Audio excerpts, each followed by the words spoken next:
Morning students. आज के इस कंपनी लॉ की क्लास में हम क्लासिफिकेशन ऑफ कंपनीज यानी कंपनियां कितने प्रकार की है, टाइप्स ऑफ कंपनी के बारे में पढ़ने जा रहे हैं।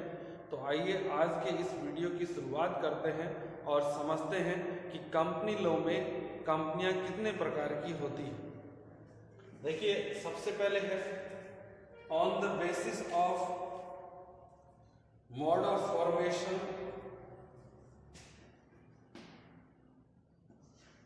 on the basis of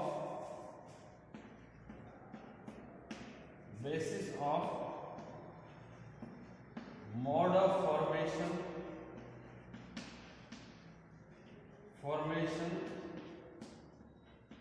और incorporation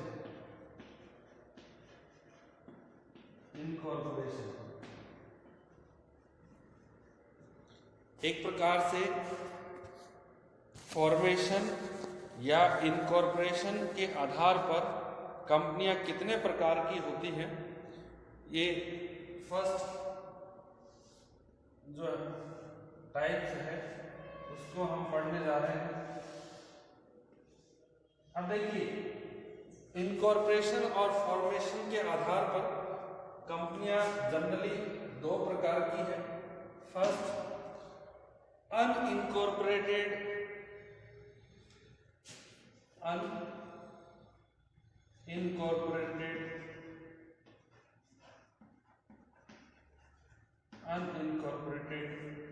और अनरजिस्टर्ड कंपनी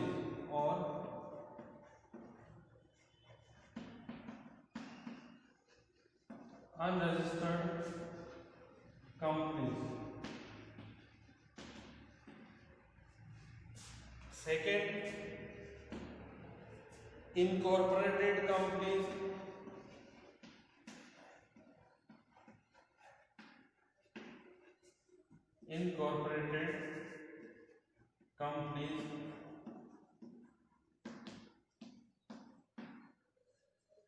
इनकॉर्पोरेटेड कंपनीज में सब कैटेगरी है।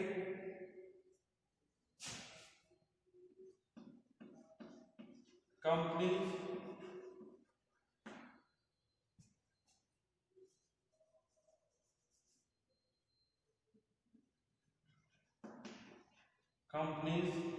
formed under Royal Charter,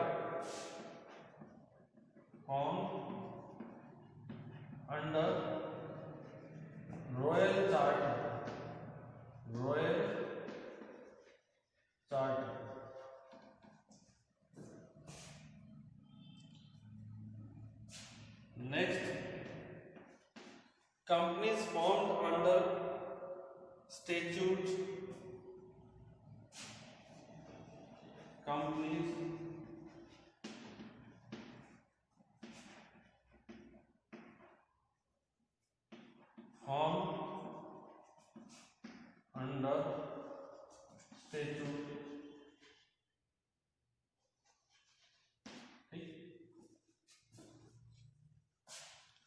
Next category, company incorporated under Companies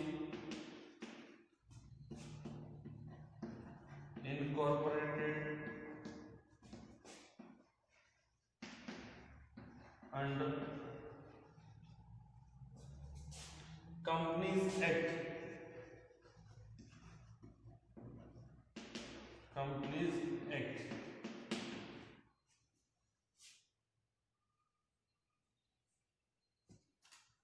अब देखिए, यहां पर हम क्लासिफिकेशन ऑफ कंपनीज यानी टाइप्स ऑफ कंपनी के बारे में पढ़ने जा रहे हैं। तो यहाँ पर हम कितने प्रकार की कंपनियां हैं इनके बारे में जो ब्रीफ में पढ़ेंगे, एक और डिटेल से हम जो भी चैप्टर है नेक्स्ट उसके अंदर पढ़ेंगे।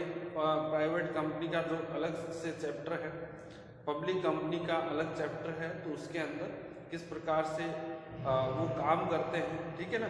यहाँ पर केवल हम ब्रीफ के अंदर समझना है कि कंपनियां कितने प्रकार की होती हैं, ठीक। अब देखिए, जो कंपनियां हैं on the basis of mode of formation और इनकॉर्पोरेशन, कंपनियां दो प्रकार की है, एक अनइनकॉर्पोरेटेड और अनरजिस्टर्ड कंपनीज और दूसरा इनकॉर्पोरेटेड कंपनीज। अब देखिए जो हम कंपनी लॉ में बात कर रहे हैं वो केवल इनकॉर्पोरेटेड कंपनीज या समामेलित जो कंपनीज हैं, पंजीकृत कंपनी है, केवल उन्हीं की बात कर रहे हैं हम, ठीक है ना। जो अनइनकॉर्पोरेटेड या अनरजिस्टर्ड कंपनीज का मतलब क्या है, ये एक प्रकार से असमामेलित और अपंजीकृत कंपनियां जो अपने नाम के आगे केवल कंपनी वर्ड ऐड करती है, परंतु वास्तविकता के अंदर वो कंपनी नहीं है, क्योंकि कंपनी केवल तभी बन सकती है जब वो किसी कंपनी लॉ के तहत, कंपनी स्टैट्यूट के अंडर या जो एक्ट है उसके अकॉर्डिंग रजिस्टर्ड हो, ठीक है। तो यहाँ पर जो फर्स्ट हम बात कर रहे हैं अनरजिस्टर्ड और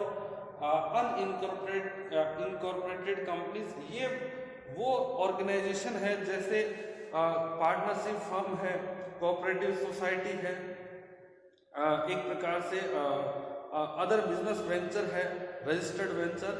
तो ये सभी क्या है अपने नाम के आगे कंपनी लगा लेते हैं, बट ये कंपनी नहीं है, ठीक है ना।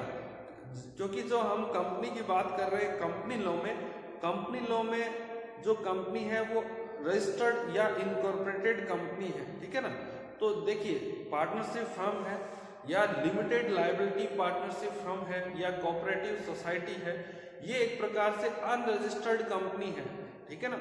और ये जब चाहे अपना जो है जो भी बिजनेस है उसको कंपनी के रूप में रजिस्टर करवा सकती है, अपने बिजनेस को बदल सकती है कंपनी के रूप में, जो भी कानूनी प्रोसीजर है उसको फॉलो करके, ठीक है ना। बट ये सभी अनरजिस्टर्ड कंपनीज के नाम से जानी जाती है, ठीक है। अनरजिस्टर्ड का मतलब जो रजिस्टर्ड नहीं है, तो उसके अंदर जितने भी अदर रजिस्टर्ड इंस्टीट्यूशन है वो सभी जो है काउंट किए जाते हैं। ओके, फिर उसके बाद इनकॉर्पोरेटेड कंपनीज। अब इनकॉर्पोरेटेड जो कंपनीज है ये कंपनी लॉ के अकॉर्डिंग, ठीक है ना, या जो लॉ है, स्टैट्यूट है, कानून है, उसके अकॉर्डिंग इनकॉर्पोरेटेड है, समामेलित है, रजिस्टर्ड है, ठीक है ना। और जब भी हम कंपनी वर्ड यूज में लेते हैं या तो हमारा जो मतलब है वो केवल इनकॉर्पोरेटेड कंपनी से होता है, ठीक है ना, ये ध्यान रखना है आपको। कभी भी अनइनकॉर्पोरेटेड या अनरजिस्टर्ड कंपनी से हमारा कोई जो है सेंस नहीं है। जब भी कंपनी की बात करेंगे तो कंपनी मीन्स इनकॉर्पोरेटेड या रजिस्टर्ड कंपनी अंडर लॉ। अब देखिए यहाँ पर जो इनकॉर्पोरेटेड कंपनीज है इसको हमने 3 सब कैटेगरी में डिवाइड कर दिया। Companies formed under royal charter. देखिए रॉयल चार्टर का मतलब क्या है, जो किसी जैसे किंग है, प्रिंसेस है, उसके यानी कोई भी जैसे राजा महाराजा, ठीक है ना, क्वीन वगैरह, उसके आदेश के द्वारा जो स्थापित कंपनीज होती है उसके द्वारा जारी किए गए शाही राजपत्र, चार्टर डॉक्यूमेंट के आधार पर जो इस्टेब्लिश की जाती है कंपनीज, उनको हम रॉयल जो चार्टर के द्वारा स्थापित कंपनियों के नाम से जानते हैं। देखिए इस प्रकार का जो कल्चर है वो यूके के अंदर, इंग्लैंड के अंदर जो है प्रचलन में था, बट इंडिया के अंदर रॉयल जो चार्टर के आधार पर किसी भी प्रकार की कंपनी की स्थापना नहीं की जाती है। यूके के अंदर जैसे ईस्ट इंडिया कंपनी है तो ब्रिटेन की महारानी के द्वारा जारी किए गए शाही अधिकार पत्र या रॉयल चार्टर डॉक्यूमेंट के आधार पर स्थापित की गई। इसी प्रकार से बैंक ऑफ इंग्लैंड है, वह भी रॉयल चार्टर कंपनी के नाम से जानी जाती है। रॉयल चार्टर कंपनी का एक प्रकार से जो है कंट्रोल है वह उस व्यक्ति के हाथों में रहता है जिस व्यक्ति के आदेश पर उन कंपनियों की स्थापना की जाती है। जब चाहे वह व्यक्ति जिसने रॉयल चार्टर डॉक्यूमेंट जारी किया है उस कंपनी को जो है डिसॉल्व कर सकता है, समाप्त कर सकता है। तो ये रॉयल चार्टर कंपनियां हैं, ये राजा महाराजा, ठीक है, या महारानी, उनके आदेश के आधार पर स्थापित कंपनियां होती हैं, इसीलिए इन्हें रॉयल चार्टर कंपनी के नाम से भी जाना जाता है। नेक्स्ट हम बात करें कंपनीज फॉर्म्ड अंडर स्टैट्यूट, देखिए कुछ कंपनीज ऐसे होती हैं जो जिनके लिए पार्लियामेंट में या जो स्टेट असेंबली है उसके अंदर विधानसभा है, वहां पर स्पेशल जो एक्ट है वो पारित किया जाता है या स्पेशल लॉ बनाया जाता है, उसके अकॉर्डिंग उन कंपनीज को एस्टैब्लिश किया जाता है। तो ऐसी कंपनियों को हम कहते हैं स्टैट्यूटरी कंपनी या वैधानिक कंपनीज। कुछ एग्जाम्पल समझ सकते हैं, जैसे आरबीआई है, वो आरबीआई एक्ट 1934 के अकॉर्डिंग एस्टैब्लिश की गई है, ठीक है ना। तो आरबीआई का एक प्रकार से जो गवर्नेंस कैसा होगा, किस प्रकार से उसका संचालन किया जाएगा, ये उस एक्ट के अकॉर्डिंग होगा, आरबीआई एक्ट। उसी प्रकार से एलआईसी है, एलआईसी का एस्टेब्लिशमेंट है, उसके लिए भी एलआईसी एक्ट जो है एक जो कानून बनाया गया। इसी प्रकार से आईडीबीआई जो बैंक है वर्तमान में, उसके लिए भी सेपरेट जो है एक्ट बनाया गया था, industrial development bank of India. और इसका यदि हम दूसरा एग्जाम्पल लें तो जैसे राजस्थान रोडवेज है, तो जो Rajasthan state road transport corporation है, ये भी एक कंपनी है, क्योंकि इसके लिए राजस्थान जो असेंबली है उसके अंदर जो है एक्ट बनाया गया, उसके तहत इस ऑर्गेनाइजेशन का एस्टैब्लिशमेंट किया गया। तो स्टैट्यूटरी कंपनियां वो होती है जिनके लिए स्पेशली जो एक्ट बनाया जाता है उनको स्थापित करने के लिए, एस्टेब्लिश करने के लिए। और उसके बाद हम बात करते हैं जो इस प्रकार की कंपनी है जिनके लिए स्पेशल स्टैट्यूट जो बनाया जाता है, उनको हम स्टैट्यूटरी या वैधानिक कंपनियों के नाम से जानते हैं। नेक्स्ट है companies incorporated under companies act. अब ये है समामेलित कंपनीज, ठीक है ना, जिनका इनकॉर्पोरेशन या रजिस्ट्रेशन या एस्टेब्लिशमेंट है कंपनीज एक्ट के अकॉर्डिंग किया जाता है।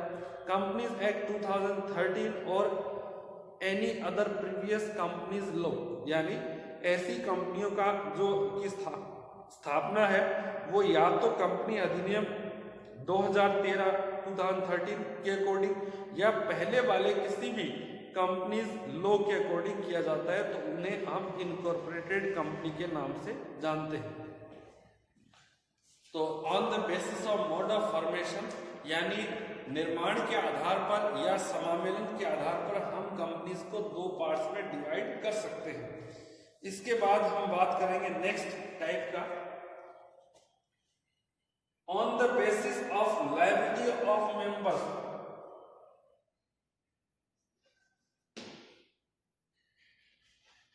ऑन द basis of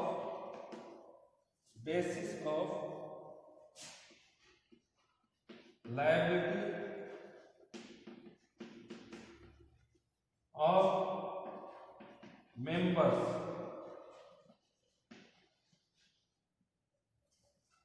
अब देखिए जो मेंबर्स का लायबिलिटी है उसके आधार पर कंपनीज कितने प्रकार की होती है। फर्स्ट है companies limited by shares.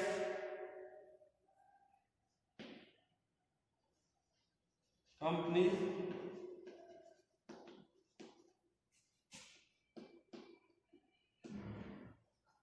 Limited by shares. Next है companies limited by guarantee. Companies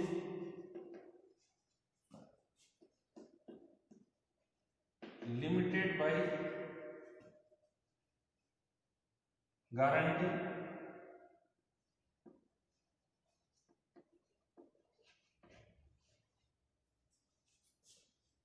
next है कंपनीज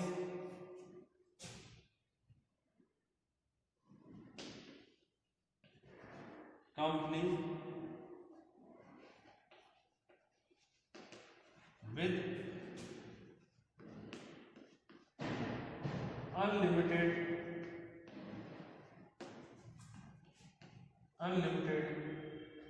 liability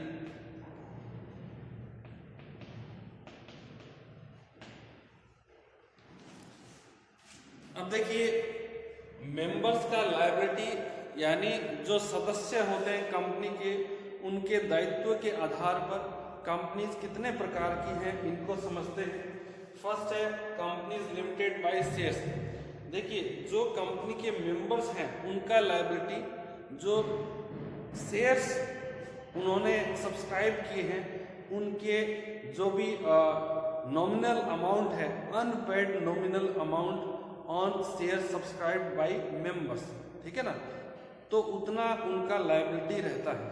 एग्जाम्पल के तौर पर यदि किसी मेंबर्स ने एक शेयर परचेज किया है 100 रुपीज़ का और उसने 60 रुपीज़ का पेमेंट कर दिया, तो उसका रिमेनिंग लायबिलिटी होगा 40 रुपीज़, ठीक है ना, यानी 100 में से 60 ऑलरेडी पेमेंट कर दिया है, तो अब जो 100 माइनस 60 यानी 40 रुपीज़ है वो अनपेड है, तो उस अमाउंट को कंपनी कभी भी जो है समापन से पहले मांग सकती है, डिमांड कर सकती है, कॉल कर सकती है, ठीक है ना। तो इस प्रकार की जो कंपनियां होती हैं वो अंशों के द्वारा सीमित कंपनियां कहलाती हैं या लिमिटेड बाय शेयर्स, ठीक। नेक्स्ट हम बात करें कंपनीज लिमिटेड बाय गारंटी। अब देखिए, जनरली जो सेक्शन 8 के अकॉर्डिंग या अंडर में स्टैब्लिश कंपनीज है, यानी जो चैरिटेबल पर्पस के लिए या किसी आर्ट एंड जो साइंस है उसके प्रमोशन के लिए जो कंपनी नॉन प्रॉफिट ऑर्गेनाइजेशन के आधार पर जो स्टैब्लिश कंपनीज हैं, इस प्रकार की कंपनी है वो गारंटी के द्वारा है, वो एक प्रकार से जो है लिमिटेड होती है, गारंटी द्वारा सीमित कंपनियां कहलाती हैं।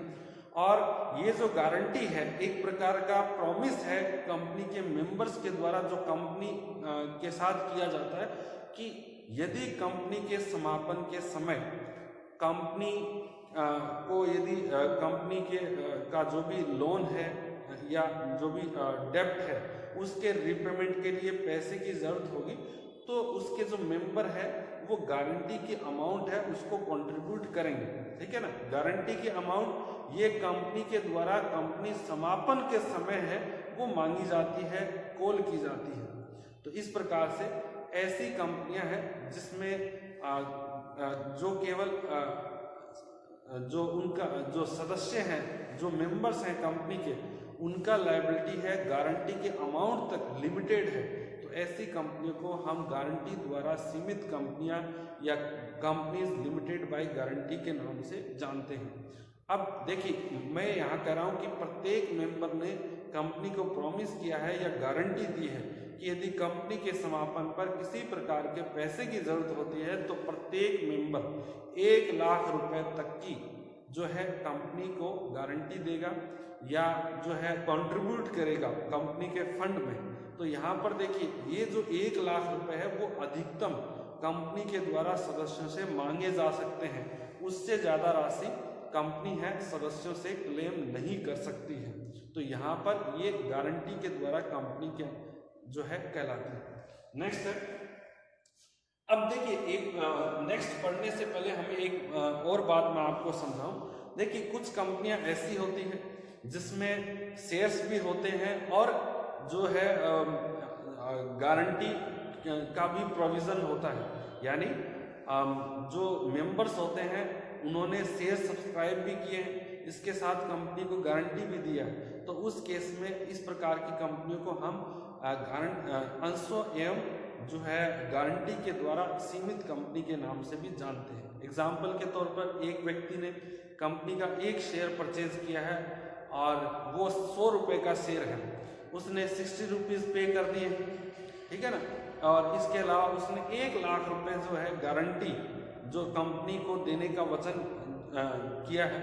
तो यहाँ पर अधिकतम जो लायबिलिटी है उस मेंबर की वो कितनी होगी?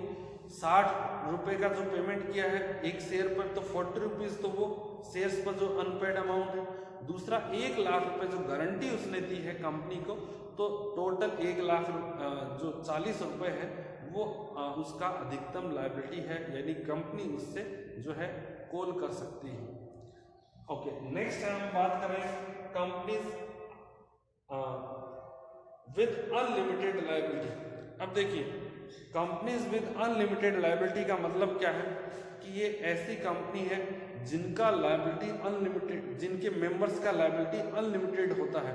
यानी यदि कंपनी के समापन पर जो कंपनी की जो संपत्ति है, असेट्स है, वो यदि जो लोन के रिपेमेंट के लिए यदि कम रह जाती है तो उस केस में जो मेंबर्स है वो इंडिविजुअली जो है उनकी इंडिविजुअल जो असेट्स है मेंबर्स का, उसका यूज भी कंपनी के जो लायबिलिटीज है उनके रीपेमेंट के लिए किया जा सकता है। ठीक है ना। तो एक प्रकार से उसमें जो पार्टनरशिप फर्म के अंदर जिस प्रकार का जो है सिस्टम होता है अनलिमिटेड लायबिलिटी का, उसी प्रकार से अनलिमिटेड जो लायबिलिटी वाली कंपनीज के अंदर भी जो मेंबर्स होते हैं उनका लायबिलिटी अनलिमिटेड होता है। यानी जो कंपनी के समापन पर यदि 10 लाख रुपए की जरूरत पड़ती है तो सभी मेंबर्स हैं उन्हें अपनी संपत्ति से वो 10 लाख रुपए है वो जो है कंपनी के पास जमा कराने होंगे। ठीक है। तो इस प्रकार से लायबिलिटी के जो मेंबर्स की लायबिलिटी के आधार पर हम कंपनीज को 3 पार्ट्स में डिवाइड कर सकते हैं। ओके। ये जो पॉइंट्स है इनको आप नोट करें और उसके बाद हम जो नेक्स्ट पॉइंट जो टाइप्स ऑफ कंपनीज है उसके बारे में पढ़ेंगे। आप इन पॉइंट्स को नोट करने के लिए वीडियो पॉज कर सकते हैं।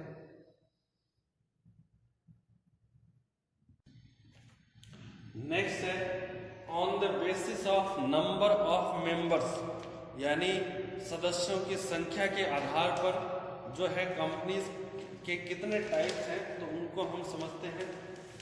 फर्स्ट है public company. Public company. Next private company.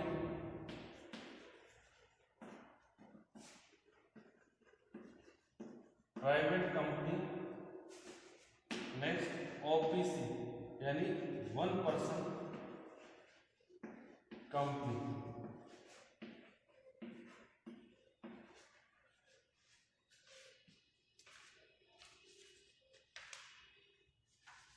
अब देखिए जो पब्लिक कंपनी है उसके अंदर मिनिमम 7 मेंबर्स होने चाहिए। ठीक है ना। और मैक्सिमम है उसका कोई लिमिट नहीं है। पब्लिक कंपनी पब्लिक को अपने शेयर सब्सक्राइब करने के लिए जो है इनवाइट कर सकती है, पब्लिक से डिपॉजिट एक्सेप्ट कर सकती है। पब्लिक कंपनी के जो मेंबर्स होते हैं वो फ्रीली जो शेयर्स हैं एक दूसरे को ट्रांसफर कर सकते हैं, किसी व्यक्ति को सेल कर सकते हैं। ठीक है। ये पब्लिक कंपनी के बारे में। और नेक्स्ट है प्राइवेट कंपनी। प्राइवेट कंपनी के अंदर जो मिनिमम जो मेंबर्स हैं वो 2 होने चाहिए और मैक्सिमम है 200 हो सकते हैं। पब्लिक जो प्राइवेट कंपनी है उसके शेयर्स हैं फ्रीली ट्रांसफर नहीं किए जाते, उन पर प्रोहिबिशन पाबंदी होती है। और जो प्राइवेट कंपनी है वो पब्लिक को शेयर सब्सक्राइब करने के लिए इनवाइट नहीं कर सकती, पब्लिक से डिपॉजिट एक्सेप्ट नहीं कर सकती है, तो इन पर जो है पाबंदी रहती है। बट पब्लिक कंपनी है वो जो पब्लिक है उसको इनवाइट कर सकती है शेयर सब्सक्राइब करने के लिए, पब्लिक डिपॉजिट को एक्सेप्ट कर सकती है। ठीक है। तो मेंबर्स के आधार पर इसमें पब्लिक कंपनी में minimum 7 maximum unlimited, private company में मिनिमम 2 और maximum 200। 1 person company, 1 person company भी एक प्रकार की प्राइवेट कंपनी है और इसके अंदर जो मिनिमम 1 व्यक्ति और मैक्सिमम 1 व्यक्ति जो मेंबर हो सकता है। और इसके अंदर एक व्यक्ति को नॉमिनेट किया जाता है कि यदि जो उसका मेंबर है यदि उसकी मृत्यु हो जाए सिंगल मेंबर की, तो उस केस में जो नॉमिनेटेड पर्सन है वो उसका मेंबर बन जाता है। जनरली 1 पर्सन कंपनी का जो ये प्रोविज़न है वो कंपनीज एक्ट 2013 के अंदर जो है इसको फर्स्ट टाइम जो है इंट्रोड्यूस किया गया। इसका पर्पस केवल इतना है कि जो यंग एंटरप्रेन्योर्स हैं, जो युवा उद्यमी हैं, उनको प्रोत्साहित करना है कि वो जो एक प्रकार से लिमिटेड रिस्क के आधार पर जो है कंपनीज का एस्टैब्लिशमेंट कर सकें। ओके, नेक्स्ट हम बात करेंगे on the basis of control, on the basis of control. अब देखिए, कंट्रोल या नियंत्रण के आधार पर जो है कंपनीज कितने प्रकार की होती है। फर्स्ट हम बात करते हैं holding company, holding company. Next subsidiary company,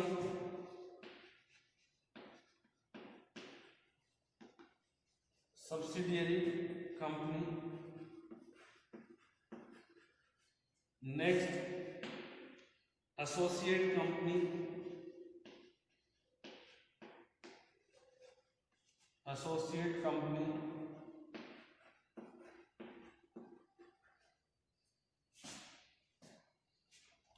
okay, अब देखिए सबसे पहले हम बात करेंगे होल्डिंग कंपनी का मीनिंग क्या है। होल्डिंग कंपनी को हम सूत्रधारी जो कंपनी है उसके नाम से भी जानते हैं, ठीक है।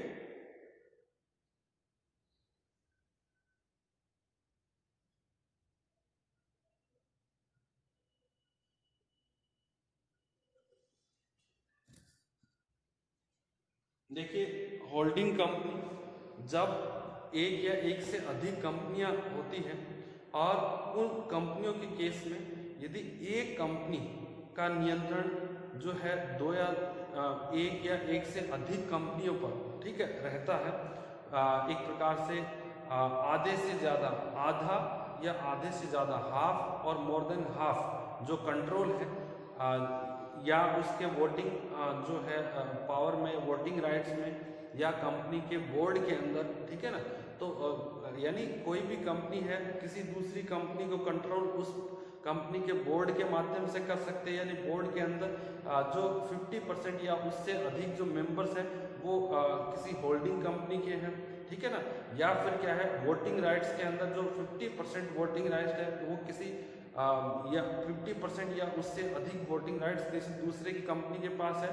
तो जिस कंपनी के पास 50% या उससे अधिक वोटिंग राइट्स है किसी अन्य कंपनी के संबंध में, ठीक है ना, तो वह कंपनी जिसके पास राइट्स हैं, जिसका इन्फ्लुएंस है अन्य कंपनियों पर 50% और मोर देन 50%, तो उस कंपनी को हम होल्डिंग कंपनी कहते हैं, ठीक है। यानी दूसरे तरीके से हम ऐसा भी कह सकते हैं, होल्डिंग कंपनी का मतलब क्या है, जिसकी एक या एक से अधिक सब्सिडियरी या सहायक कंपनी हो, ठीक है ना। होल्डिंग कंपनी को हम पेरेंट कंपनी के भी नाम से जानते हैं। एग्जाम्पल के तौर पर मैं आपको बताऊं कि जो SBI जो बैंक, वो एक प्रकार से अभी नहीं, जब SBI बैंक के जो अंडर के अंदर जो state bank of Bikaner and Jaipur, state bank of Travancore, ये अलग अलग जो सब्सिडियरी बैंक्स थे वो काम करते थे SBI के अंडर में। तो SBI वहाँ पर एक प्रकार के होल्डिंग कंपनी के तौर पर काम कर रहा था। और जो SBBJ है या जो स्टेट बैंक ऑफ त्रावणकोर है, स्टेट बैंक ऑफ हैदराबाद है, ये सभी बैंक SBI के जो है सब्सिडियरी बैंक थे, सहायक बैंक के नाम से जाने जाते थे, ठीक है ना। तो होल्डिंग के नाम से आप समझ गए होंगे कि जो एक या एक से अधिक कंपनियों को होल्ड करती है या उसके अंदर जो कंट्रोल करती है, डायरेक्ट और इनडायरेक्ट, यानी कंपनी के बोर्ड के अंदर जो सब्सिडियरी कंपनी है उनके बोर्ड के अंदर 50 या मोर देन 50% जो मेंबर्स हैं वो होल्डिंग कंपनी के हों, ठीक है। या फिर जो वोटिंग राइट्स हैं सब्सिडियरी कंपनी के अंदर, उसमें 50 या मोर देन 50% जो राइट्स हैं वो किसी कंपनी के पास हो, तो उसको हम होल्डिंग कंपनी के नाम से जानते हैं। होल्डिंग कंपनी अपने सब्सिडरी या जो सहायक कंपनी होती है उन पर कंट्रोल करती है। उसके बाद हम बात करते हैं सब्सिडियरी कंपनी। सब्सिडियरी मतलब जो किसी भी कंपनी की सहायक कंपनी हो, ठीक है ना, किसी सूत्रधारी या होल्डिंग कंपनी की सब्सिडरी कंपनी हो, उसे हम सब्सिडरी कंपनी के नाम से जानते हैं। क्या इसका जो कैरेक्टरिस्टिक्स होता है, सब्सिडरी कंपनी है, उसके जो बोर्ड ऑफ मेंबर्स हैं उसके अंदर 50% या उससे अधिक जो मेंबर्स हैं वो होल्डिंग कंपनी के होते हैं। दूसरा क्या है, जो वोटिंग राइट्स है सब्सिडरी कंपनी में, तो उसमें 50 या मोर देन 50% जो वोटिंग पावर है वो होल्डिंग कंपनी के पास रहता है। यानी होल्डिंग कंपनी है वो सब्सिडरी कंपनी को इन्फ्लुएंस कर सकती है।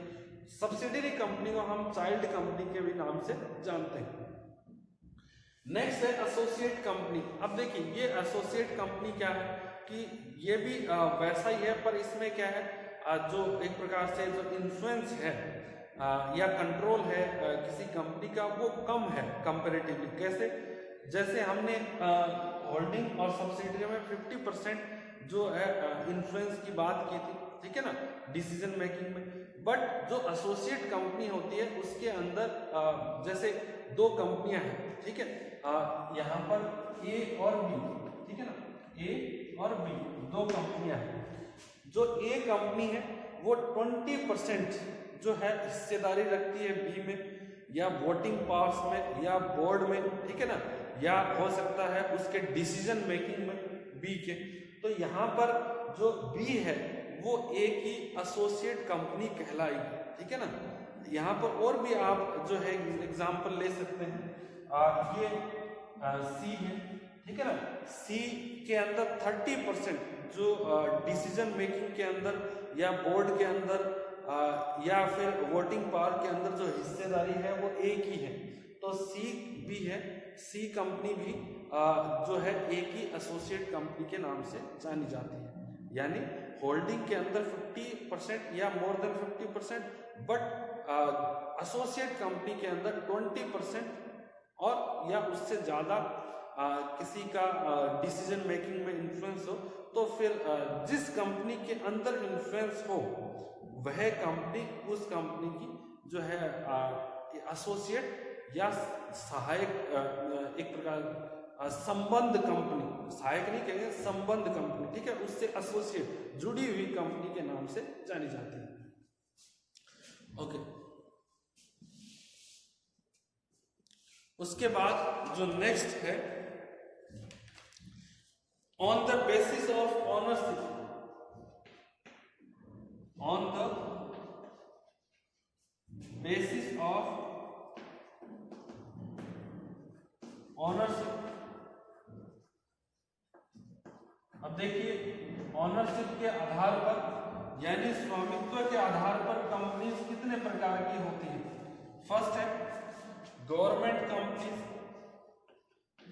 Government companies. Next non government companies. अब देखिए इन्हें समझते हैं। गवर्नमेंट कंपनीज का मतलब क्या है। गवर्नमेंट कंपनी का मतलब यह है कि किसी कंपनी के अंदर 51% जो हिस्सेदारी किसी स्टेट गवर्नमेंट की या सेंट्रल गवर्नमेंट की या दोनों की, central as well as state government की हो, तो उसे हम गवर्नमेंट कंपनी के नाम से जानते हैं। यानी यदि कोई जैसे SBI है तो SBI के अंदर अराउंड 70% जो हिस्सेदारी है वो सेंट्रल गवर्नमेंट की है, इसलिए एक प्रकार से यह गवर्नमेंट कंपनी है।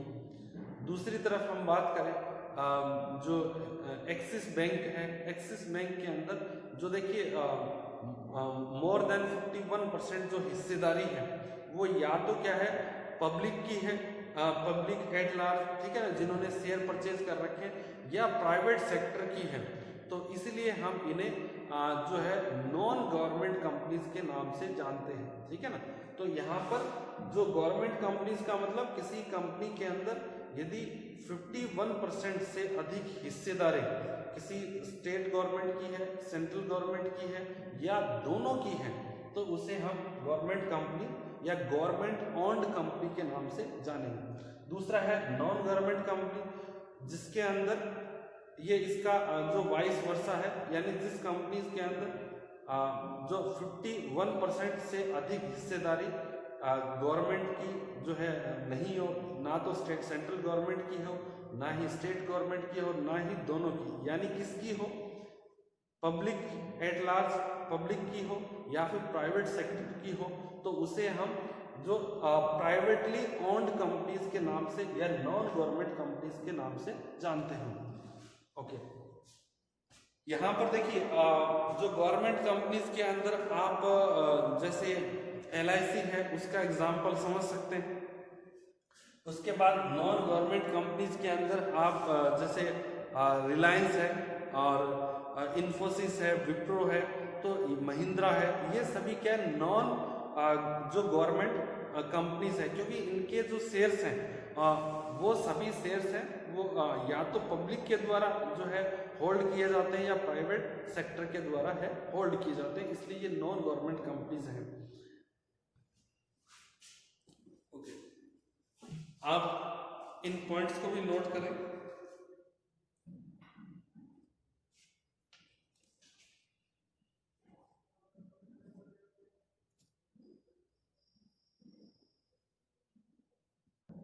अब देखिए जो नेक्स्ट है, based on the access to capital market. देखिए कैपिटल मार्केट या कैपिटल जो मार्केट में पहुंच के आधार पर जो कंपनीज है वो कितने प्रकार की हैं, तो ये दो प्रकार की है, लिस्टेड कंपनीज और अनलिस्टेड कंपनीज। लिस्टेड कंपनीज यानी जिस कंपनी की जो सिक्योरिटीज है वो स्टॉक मार्केट में, किसी भी स्टॉक मार्केट में लिस्टेड है, उस कंपनी को हम लिस्टेड कंपनी के नाम से जानते हैं। और इस प्रकार की कंपनी है वो कंपनी लॉ एंड सेबी जो है security exchange board of India उसके गाइडलाइंस के अनुसार संचालित की जाती है। अनलिस्टेड कंपनी ये वो कंपनी है जिन कंपनियों की सिक्योरिटीज किसी भी स्टॉक एक्सचेंज में लिस्टेड नहीं है, जो अपने जरूरतों को अपने मेंबर्स से या बोर्ड ऑफ डायरेक्टर से जो है या अपने रिलेटिव से जो है एक प्रकार से अरेंज करते हैं, तो इस प्रकार की कंपनियां शेयर इश्यू नहीं करते हैं, तो और ना ही अपनी सिक्योरिटीज को किसी स्टॉक मार्केट में जो है सेकेंडरी ट्रेडिंग के लिए जो है फर्दर ट्रेडिंग के लिए है लिस्ट करवाते हैं, तो उन्हें हम अनलिस्टेड कंपनियों के नाम से जानते हैं। इसके बाद हम बात करेंगे other companies. Other companies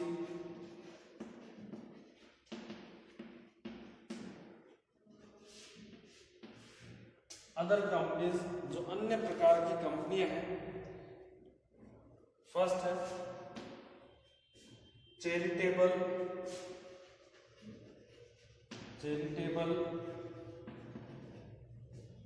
not for profit companies, not for profit companies,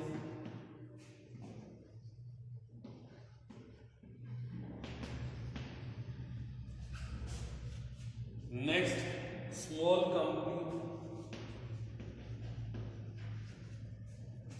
company, okay, next dormant company,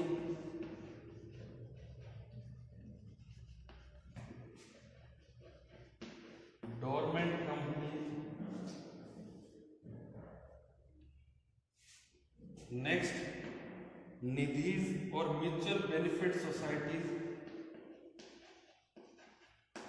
निधीज और म्यूचुअल बेनिफिट सोसाइटी, नेक्स्ट है फॉरेन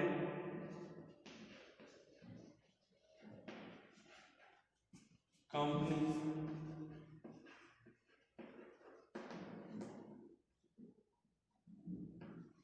अब देखिए फर्स्ट है चैरिटेबल और नॉट फॉर प्रॉफिट कंपनीज। ये ऐसी कंपनी है जिनका पर्पस किसी प्रकार का प्रॉफिट अर्न करना नहीं है। एक प्रकार से धार्मिक धर्मार्थ कार्यों के लिए जो स्थापित कंपनीज हैं उनको हम चैरिटेबल कंपनीज के नाम से जानते हैं और ये सेक्शन 8 के अकॉर्डिंग सेटअप है की जाती है। नेक्स्ट है स्मॉल कंपनी। स्मॉल कंपनी का क्या विशेषता है कि जिसका जो पेडअप कैपिटल है वो 50 लाख रुपए से अधिक नहीं हो, ठीक है ना, बट गवर्नमेंट अधिकतम है वो 10 करोड़ रुपीस तक जो है डिटरमाइन कर सकती है। वर्तमान में कितना है 50 लाख रुपीस से अधिक नहीं हो तो उसे हम स्मॉल कंपनी के नाम से जानते हैं। दूसरा जो है कि जिसका टर्नओवर है वो एनुअल टर्नओवर 2 करोड़ रुपए से अधिक नहीं हो बट गवर्नमेंट चाहे तो उसको 100 करोड़ तक जो है डिटरमाइन कर सकती है तो उसे हम स्मॉल कंपनी के नाम से जानते हैं।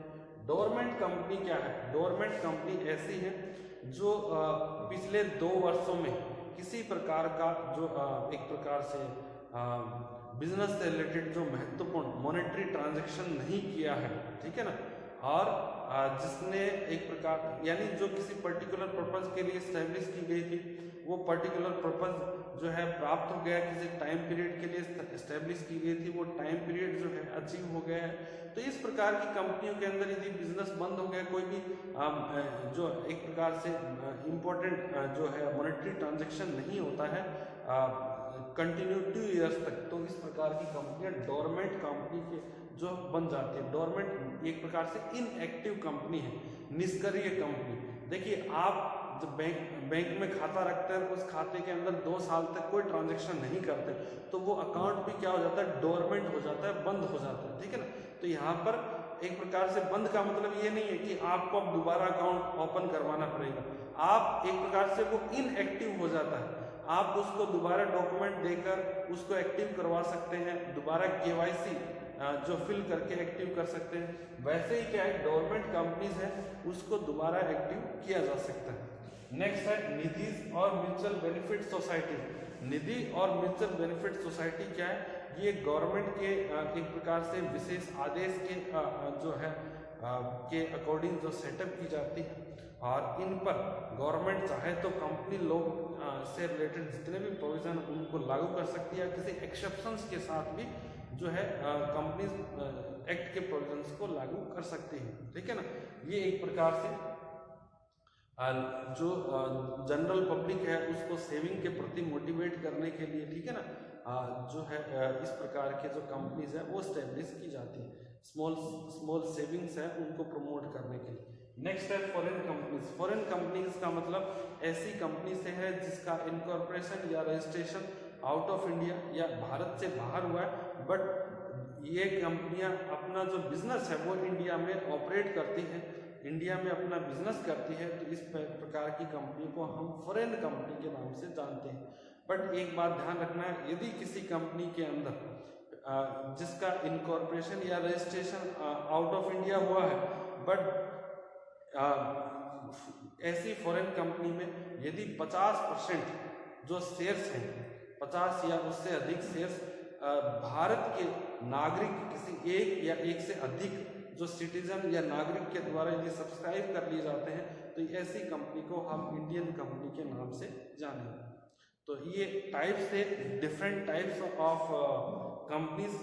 और देखिए यहाँ पर आपको एग्जाम के अंदर जनरली हमारे लिए जो सिलेबस के लिए इम्पोर्टेंट है, यहाँ पर हमने सभी टाइप्स को डिस्कस किया है, बट एग्जाम के पॉइंट ऑफ व्यू से प्राइवेट कंपनी क्या है, पब्लिक कंपनी क्या है, लिमिटेड बाय शेयर्स क्या है, लिमिटेड बाय गारंटी क्या है, या जो जो कंपनीज हैं OPC कंपनीज क्या है, गवर्नमेंट क्या है, पब्लिक क्या है, ठीक है ना, या प्राइवेट कंपनी, इन सब के बारे में जो है आपसे पूछा जा सकता है। 20 नंबर का जो क्वेश्चन भी आपसे पूछा जा सकता है टाइप्स ऑफ कंपनी के अंदर।